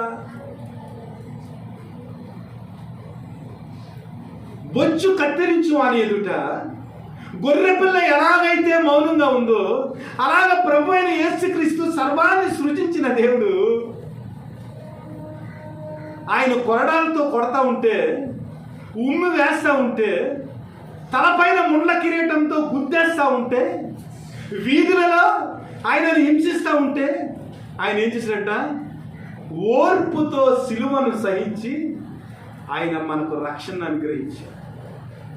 ఆ కలువరి సిలువలో ఆ క్రీస్తు చూపించిన ఓర్పు మన జీవితానికి ఏమైనా అర్థమవుతుందా? నిజంగా మీ అత్తగారు ఒక ముళ్ళ కిరీటం నీ నెత్తిమే పెట్టి సుత్తుతో కొడేస్తే నువ్వు భరిస్తావా? సిలువకు వేలాడదీసి వాసం మేకులతో, వాసానికి ఎలాంటి మేకులు కొడతామండి మనం? అంత పెద్ద మేకులు అయితేనే కానీ ఆ చెక్కలో దిగదు, వాసంలో దిగదు. మరి అలాంటిది ప్రభువైన యేసుక్రీస్తుని ఆ మ్రానికి వేలాడదీసినప్పుడు ఆ మ్రానులోకి మేకులు దిగాలంటే ఎంత గట్టి మేకులను యేసుక్రీస్తు యొక్క ఆ చేతుల్లో కొట్టుంటారు. ఆ రెండు కాళ్ళలో నుంచి ఆ మ్రానులోకి మేకు దిగాలంటే ఎలాంటి మేకును యేసు ప్రభు యొక్క శరీరంలో దింపుంటారు. అసలు తల మీద బాడీని పోస్ట్ మార్టం చేసినప్పుడు ఈ తల పెంకు రావాలంటే గట్టి సుత్తుతో కొడతారండి. అలాంటి ప్రభువైన యేసుక్రీస్తు నెత్తి మీద ఆ ముళ్ళ కిరీటం దిగాలంటే ఎలాంటి ముళ్ళు కూర్చుంటారు? అలాంటి శ్రమలు మనకు ఉన్నవా? అలాంటి శ్రమలు లేకపోయినా చిన్న మాట అంటే కాపురం వదిలేస్తాం, చిన్న మాట అంటే భర్త మీద ఎగిరిపోతాం, చిన్న మాట అంటే భార్య మీద ఎగిరిపోతాం. క్రీస్తు సహించిన, క్రీస్తు చూపించిన ఆ ఓర్పు మీకు కలిగినట్లు ప్రభువు మీ హృదయములను ప్రేరేపించింది. దేవుని బిడ్డలారా, కలువరిగిరిలో ఆ క్రీస్తు చూపించిన ఓర్పును ప్రార్థన చేయండి. ప్రభువా, నా కొరకు వాసపు మేకులతో నువ్వు పట్టబడ్డావు ప్రభా, నా పాపము ఎలాంటిదో ప్రభువా, అలాంటి పాపాన్ని భరించేదానికి నాయన సర్వాధికారి అయిన దేవుడు అయ్యుండి, సకల యుగములలో రాజు అయ్యుండి, సింహాసనాన్ని విడిచిపెట్టి ప్రభువా దీనుడుగా నా కొరకు దరిద్రుడిగా బట్టలు లేని స్థితిలో కలువరి శిలువలో ప్రభు యొక్క ఆ నడుముకున్న గుడ్డ తప్ప ఏమీ కనపడదండి. క్రీస్తు యొక్క ఓర్పు, క్రీస్తు చూపించిన ఆ సహనము మనకేమన్నా అర్థమవుతుందా? దేవుని బిడ్డలారా, కలువరిగిరిలో యేసు ప్రేమ, క్రీస్తు చూపించిన ఓర్పు మీ హృదయాలకు కరగాలని దేవుని యొక్క లేఖనము మిమ్మల్ని ప్రేరేపిస్తుంది. పేతురు రాసిన పాఠం అయిపోయింది. పేతురు రాసిన మొదటి పత్రిక 4వ అధ్యాయం 13వ వచనం. ప్రియులారా, మిమ్మల్ని శోధించుటకు మీకు కలుగుచున్న అగ్ని వంటి మహాశ్రమను గూర్చి మీకేదో ఒక వింత సంభవించినట్లు ఆశ్చర్యపడకుడి. క్రీస్తు మహిమ బయలుపరచబడినప్పుడు మీరు మహానందముతోనూ సంతోషంతోనూ ఉండు నిమిత్తము క్రీస్తు శ్రమలలో మీరు పాలివారై ఉన్నంతగా సంతోషించుడి. క్రీస్తు భరించిన శ్రమ కంటే మీకు గొప్ప శ్రమ ఏది కూడా రాదు. మిమ్మల్ని శోధించుటకు మీకు కలుగుతున్న అగ్ని వంటి మహాశ్రమను గూర్చి మీకేదో ఒక వింత సంభవించినట్లు ఆశ్చర్యపడకుడి. మీకు ఏదైనా శ్రమ వచ్చిందనుకో, ఆ శ్రమ గొప్ప శ్రమ అని ఆశ్చర్యపడకండి. మీకు శ్రమ వచ్చినప్పుడు క్రీస్తు శ్రమను మీరు జ్ఞాపకం చేసుకుంటే మీ శ్రమ ఏంటో మీకు తెలిసిపోతుంది. అయినా శ్రమలో మీరు శోధింపబడినప్పటికీ ఆ శ్రమ నుంచి బయటికి రావడానికి సహాయం చేయటానికి దేవుని యొక్క హస్తము, దేవుని యొక్క కాపుదల మీ జీవితాల్లో ఉంటుంది. మీరు భరించగలిగినంత శ్రమ ఇస్తాడు, కానీ భరించలేని శ్రమను దేవుడు మీకు ఇవ్వడు. కాబట్టి మీ జీవితంలో శ్రమ వచ్చినప్పుడు, ఆపద వచ్చినప్పుడు, ఇరుకు వచ్చినప్పుడు, ఇబ్బంది వచ్చినప్పుడు, ఎవరైనా మిమ్మల్ని అనవసరంగా ఒక మాట అన్నప్పుడు, ఏదో వింత శ్రమ వచ్చేసిందని మీరు ఆశ్చర్యపోకండి. క్రీస్తు మహిమ బయలుపరచబడినప్పుడు మీరు మహానందంతోనూ సంతోషంతోనూ క్రీస్తు యొక్క శ్రమలలో మీరు పాలువారైనంతగా మీరు సంతోషించండి. ఇదిగో ప్రభా, నా జీవితంలో శ్రమ వచ్చింది ప్రభా. ఆ శ్రమను తట్టుకున్నప్పుడు, ఓపికతో నేను నిరీక్షించినప్పుడు, దాని గురించి కాచుకున్నప్పుడు ప్రభా, నీవు పరలోక సంబంధమైన ఫలాన్ని ఇచ్చే దేవుడిగా ఉన్నావు, భూలోక సంబంధమైన భూఫలాన్ని కూడా ఇచ్చే దేవుడిగా ఉన్నావు, నన్ను ఆస్వాదించే దేవుడిగా ఉన్నావు, నాకు అండగా ఉన్న దేవుడిగా ఉన్నావు, ఆపత్కాలంలో నమ్మదగిన సహాయకుడిగాను ఉన్నావు ప్రభా. నాకు ఓర్పును దయచేయండి ప్రభా. నా కాపరాన్ని నిలబెట్టుకునేదానికి నాకు ఓర్పును దయచేయండి. నా బిడ్డలను పోషించేదానికి, వారిని పెంచేదానికి నాకు ఓర్పును దయచేయండి ప్రభా. కలవరిగిరిలో మీరు చూపించిన ఆ ఓర్పు నా జీవితాన్ని ప్రేరేపించేలాగా నాయన సహాయం దయచేయండి అని ఎప్పుడైనా మనం ప్రార్థన చేస్తున్నామా? ఇదిగో ప్రభా, నా కొరకు, నా రక్షణ కొరకు నీవు పాపముగా చేయబడి ప్రభా, నా మీద ఉన్న అనేక రకాల నిందలు తీసివేయడానికి ప్రభా, నువ్వు ముళ్ళ కిరీటం అనే నిందను భరించావు ప్రభా. ఆ ప్రతిమానును మోసే ప్రభా, నా కొరకు ప్రభా దొంగల మధ్యలో నువ్వు కలువరి శిలువలో వేలాడావు ప్రభా. కాబట్టి నాయన ఓపికతో నేను ఫలించేదానికి, నా ముందున్న పరుగు పందాన్ని ప్రభా నేను కడతేర్చేదానికి, విశ్వాసముతో సహనముతో నేను కడతేర్చేదానికి ప్రభా, నీ వైపు చూస్తూ, నీ కలువరి శిలువ వైపు చూస్తూ నాయన నేను ఫలించేదానికి ప్రభా, ఒక మంచి వ్యవసాయకుడి వలె ప్రభా, ఫలం వచ్చే వరకు ప్రభా, కోతకొచ్చే వరకు ప్రభా, ధాన్యం ఇంటికి చేరే వరకు ప్రభా, ఎంత శ్రమ పడతాడో ఆ రైతు ప్రభా, నా జీవితంలో నీవు దాచి ఉంచిన ఆ మేలును నేను పొందుకునేదానికి, ఆ జీవకిరీటం పొందుకునేదానికి, ఆ భూఫలాన్ని పొందుకునేదానికి, పరలోక విధమైన ఆ ఫలాలు నేను అనుభవించేదానికి, జీవవృక్ష ఫలాలు నేను తినేదానికి, నీ మహిమలో నా జీవితాన్ని కట్టుకునేదానికి, ఆ గొర్రెపిల్ల విందులో నేను పాలిభాగస్తుడు అయ్యేదానికి, ఆ సువర్ణము గల పట్టణంలో నేను సంచరించేదానికి, అంతము వరకు సహించే ఆ సహనాన్ని, ఓర్పును నాకు దయచే ప్రభు అని ఎప్పుడైనా మనం ప్రార్థన చేస్తూ ఉన్నామా? లేదా ఏదైనా మనకు శ్రమ వచ్చినప్పుడు మనము ఇతరులను సనిగే విధముగా క్రీస్తుని మహిమపరచలేని జీవితాలుగా మన జీవితాలు ఉంటున్నావా? ఆలోచన చేయాలి. దేవుని బిడ్డలారా, శ్రమ యందు, ఓపిక యందు మనకు ముందు జీవించిన యోబులాగా, మనకు ముందు జీవించిన దావీదులాగా, మనకు ముందు జీవించిన పౌలులాగా మన జీవితాల్లో సహనాన్ని, దేవుని యొక్క ప్రేమను, దేవుని యొక్క కనికరాన్ని తెలుసుకుని ముందుకు సాగిపోదాం. ఎందుకంటే ప్రభువు రాకడ వరకు మనం ఓపికగా ఉండాలి. ప్రభువు రాకడ సమీపంగా ఉంది. అలాగే ఒక్కొక్కసారి మన జీవితంలో మన జీవం కూడా పోయేదానికి ఒకవేళ మనం సమీపంగా ఉన్నామేమో. కాబట్టి తీర్పు పాలు కాకుండానట్లు మన జీవితంలో మన మాట అవునంటే అవును, కాదంటే కాదు, మన హృదయాలను పరిశుద్ధపరచుకుందాం. దీనుల ఎడల కనికరాన్ని కలిగి ఉందాం. దేవుని ప్రేమను, విశ్వాస సహితమైన ప్రార్థనను, ప్రభు యొక్క ఓర్పును మన జీవితాల్లో పెంపొందించుకుని ఆయన ఇచ్చే నిజమైన భూఫలాన్ని పొందుకుందాం. అట్టి కృప దేవుడు మనకు దయచేసి మనల్ని ఆదరించి ప్రోత్సహించునుగాక. ఆమేన్.